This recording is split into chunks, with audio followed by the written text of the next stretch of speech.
Olá, meus amados, que a paz do Senhor nosso Deus seja sobre nós.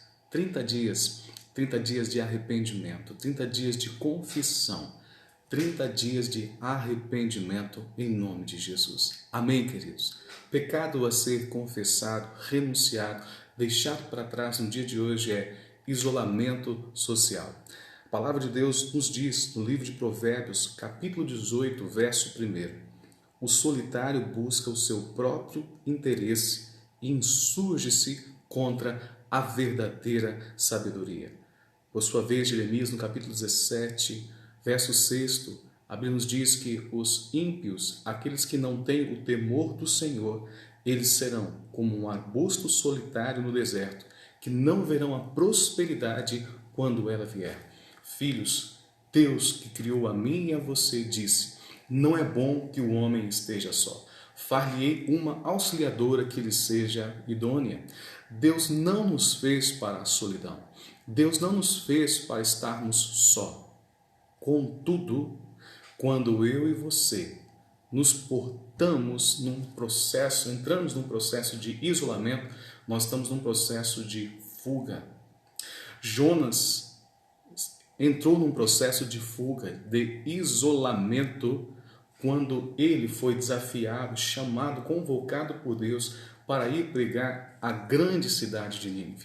Jonas não queria, ele se dispõe, mas ele vai para Tarsis para fugir da presença de Deus. Ele queria fugir da presença, ele vai ao porão do navio, ele se esconde de Deus, ele se isola. Depois ele obedece à voz do Senhor, após ser engolido pelo grande peixe e vomitado, ele prega. Ele vai provavelmente no alto da cidade, constrói ali uma cabana feita de ramos, de galhos, de árvore, e ele espera tudo acontecer. Ele estava ali aguardando naqueles 40 dias se Deus de fato iria destruir ou não a cidade.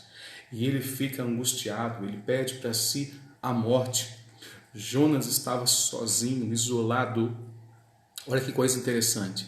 Isolado no porão do navio. Jonas ficou só 3 dias e 3 noites no ventre do peixe. Jonas fica só. Depois, naquela cabana feita de ramos de árvores, numa enramada que ele mesmo havia construído. Solidão. Sabe, filhos, muitas vezes Deus nos leva à solidão.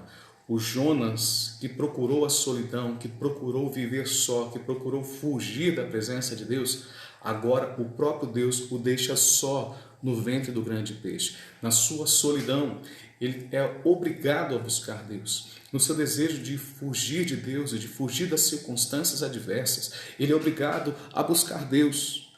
Por isso, filho, eu quero dizer, não se isole em nome de Jesus. O desejo do meu coração é fugir. Quando as coisas não estão bem, eu me fecho, eu tranco a porta da minha casa, eu entro para dentro do meu quarto, eu pego o cobertor e eu quero me isolar. O isolamento social não é apenas um sintoma, mas ele também nos é um sinal, uma evidência clara de que alguma coisa não está bem no nosso mundo e por isso nós nos fechamos. Esse processo de reclusão nos fala de que estamos passando por algum período de ameaça, de incerteza, de dúvida. O que está trazendo medo? O que te faz querer isolar-se da sociedade? Filho, eu quero dizer, não há sabedoria em viver isolado. O tolo, ele vive isolado, ele insurge-se contra a verdadeira sabedoria. Você não está bem? Volte-se para Deus. Você não está bem? Peça ajuda. Jonas, por sua vez, por não estar bem, ele foge. Por estar em conflito de alma, ele quer fugir de Deus. Assim também, do mesmo modo, Elias, um grande homem de Deus, estava em conflito após ser ameaçado por Jezabel, após ter vencido os 450 profetas de Baal, mais os 400 profetas do poste ídolo. Ele sente medo, ele foge, ele anda 40 dias e 40 noites, se esconde numa caverna. Deus aparece a ele: Elias, o que você está fazendo aqui, filho, dentro dessa caverna? Que fazes aqui? Deus entra num mundo enclausurado, Deus entra naquele mundo fechado hermeticamente que Elias havia feito e diz: filho, eu estou aqui. O que você está fazendo aqui dentro fechado? Quando os discípulos trancados, a portas fechadas, Após a morte de Jesus com medo, Jesus entra naquele momento, naquela casa, naquela vida, na vida deles, e diz: paz seja com vocês. Os discípulos ficam assustados, atemorizados, mas Jesus novamente diz: paz seja convosco. Jesus entra na caverna, Jesus entra no grande peixe, no ventre do grande peixe para livrar Jonas. Jesus entra na minha vida e na sua vida. Jesus entra. Queridos, não fique só. Se Jesus, no momento de tensão, chamou os seus discípulos para orar e vigiar com ele, e se Jesus, no momento de tensão, de angústia, chamou Pedro, Tiago e João para ir mais perto, para orar com ele, não se isole. Se o próprio Deus, homem, Jesus em sua natureza humana, precisou de amigos de oração, eu quero dizer que você também precisa. Não se isole. Isolamento social nos fala sobre sintomas e sinais de um transtorno de humor, de um transtorno depressivo. O isolamento social nos fala também de um transtorno de ansiedade, chamado agorafobia, o medo de estar perto de muitas pessoas. O isolamento social nos fala sobre a fuga daquilo que pode nos dar medo, pavor, derrota. Não fuja dos seus conflitos. Enfrente. Há um leão lá fora, diz o preguiçoso. Vamos ficar em casa. Não vamos sair. Haverá lutas lá fora. Vamos ficar dentro de casa. Queridos, isolamento social não é apenas uma quarentena preventiva contra o coronavírus, mas o isolamento social, na verdade, é uma atitude patológica, doentia para a nossa alma. Por isso, não se sinta doente por não estar bem nesse tempo de quarentena. Deus não nos fez para vivermos em quarentena. Entenda que pelo simples fato de você ter que viver de quarentena fechado dentro da sua casa, já é um desajuste emocional, já gera transtornos emocionais, porque Deus não nos fez para isso. Deus nos fez seres sociais, socializáveis. Estamos nos socializando todos os dias, interagindo com o meio. Deus nos fez para nos relacionarmos com Ele, com os amigos, com a família. Grupos sociais, primários e secundários, são essenciais na nossa vida. Grupos sociais primários nos falam sobre a nossa família como núcleo, mas também nós temos os grupos sociais secundários, como diz a psicologia social, como igreja, escola, grupos afins. E isso, nós estamos o quê? Reclusos nesse tempo. Por isso, entenda, os teus sintomas, esse desajuste, esse desarranjo emocional é normal. Você não está depressivo, você não está doente, você não está sofrendo de um transtorno de pânico, você não está sofrendo de agorafobia. Não, calma, gente. Vamos parar de rotular. Nós encontramos muitas pessoas leigas, né? E às vezes alguns profissionais da área da saúde também, rotulando as pessoas: você está com pânico, você está depressivo, você está com isso. Não. Eu ter um sintoma depressivo, eu ter um sintoma de pânico, um sintoma de ansiedade, não diz que eu estou doente. Eu apenas estou sofrendo uma angústia temporária provocada por essa quarentena. É só isso. É só uma reação depressiva, uma fase depressiva. Apenas isso. Em nome de Jesus, nada mais. Você não está com depressão, você não está com pânico. Apenas uma reação do nosso corpo, das nossas emoções, nesse tempo de quarentena. Deus não nos fez para o isolamento. Agostinho de Hipona diz uma frase maravilhosa: a minha alma foi feita por ti, ó Deus, por isso ela só encontra descanso em ti. Nós temos a necessidade de nos relacionar com Deus e com o corpo da igreja. Nós somos apenas um dedinho, um membro de um corpo. Nós não somos plenos em nós mesmos. Nós não temos plenitude de vida em nós. Nós não nos completamos. Nós não somos independentes, nós somos interdependentes. Por isso, filho, em nome de Jesus, não fique só. Não fique só. A mulher samaritana vai buscar água ao meio-dia para não encontrar ninguém. Ela tenta fugir. Os leprosos eram obrigados a viver em quarentena enquanto permanecesse a doença, a lepra. A mulher de fluxo de sangue que toca em Jesus era obrigada a viver isolada e dizer: impura, impura. Se alguém tocasse nela, ficaria impura ou impuro até o final do dia. O isolamento social era necessário para aqueles que estavam enfermos, doentes, com doenças transmissíveis no tempo de Jesus. Filho, em nome de Jesus, entenda. Eu não estou doente, eu estou bem, eu estou em paz. Minhas emoções não ficam bem, minhas emoções não estão bem nesse tempo de quarentena. Eu quero me isolar então do mundo. E então eu fecho o meu quarto, eu começo a comer, eu começo a engordar, então eu fico feio. E aí que eu não quero mais me apresentar ao mundo. Eu não quero mais me mostrar ao mundo porque eu estou longe do mundo. Então ir ao mundo, me mostrar ao mundo, sair de casa, sair do quarto, levantar-se da cama, se torna uma grande ameaça. Deus é conosco, Deus é por você, Deus é comigo. Levante, em nome de Jesus. Levanta e come, Elias. Elias levanta e come uma comida trazida pelos anjos, mas ele volta a dormir. Elias levanta e come. E mais uma vez ele levanta e come, e com aquela comida, com aquela força que Deus havia lhe dado, ele anda 40 dias e 40 noites com a força de Deus. Deus é contigo.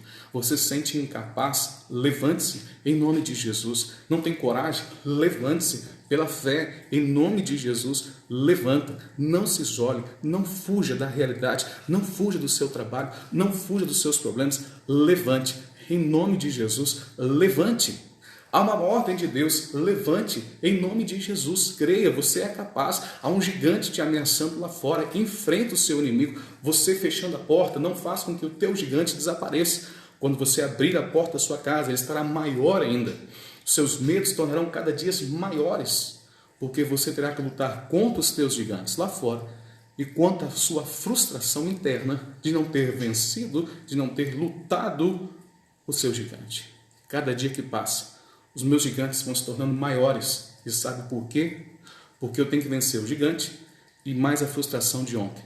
E mais a frustração dos dias anteriores. E mais a frustração de 30 dias, de 40 dias, de 60 dias de não ter lutado ou de ter perdido. Eu tenho que vencer o gigante e a derrota de ter perdido. A derrota e por ter perdido a luta no dia de ontem.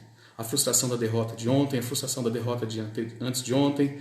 E assim nós vamos vivendo a vida sucessivamente.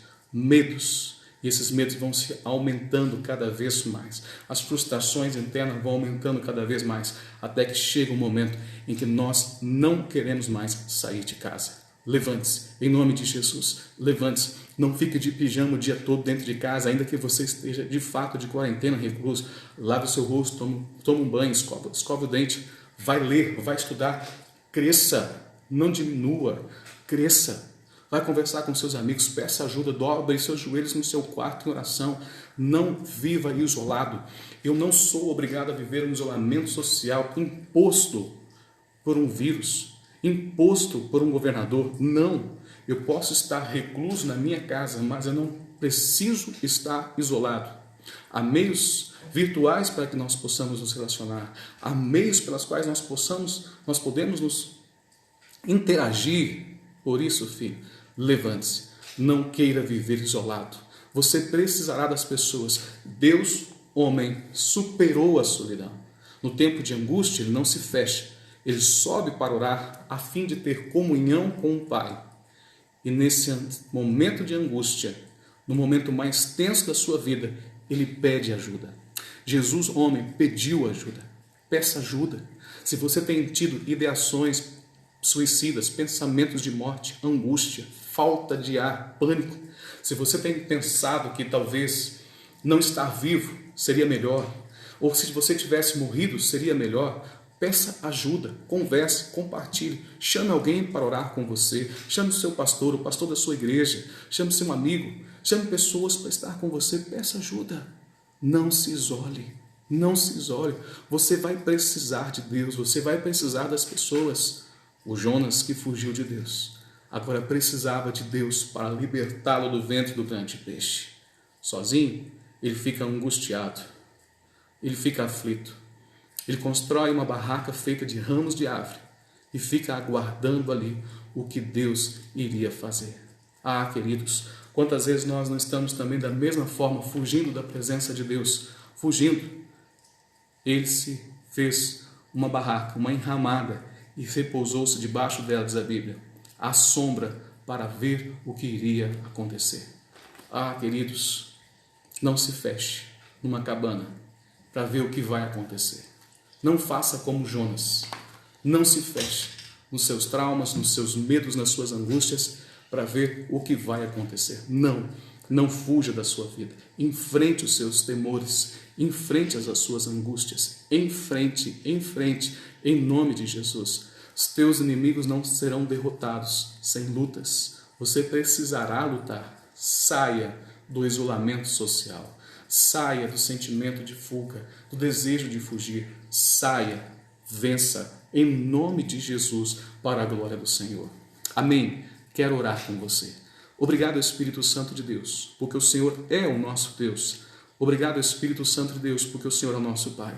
Deus, o nosso desejo nesse tempo de epidemia, nesse tempo de coronavírus, é entrar no nosso quarto e ficarmos fechados, trancafiados.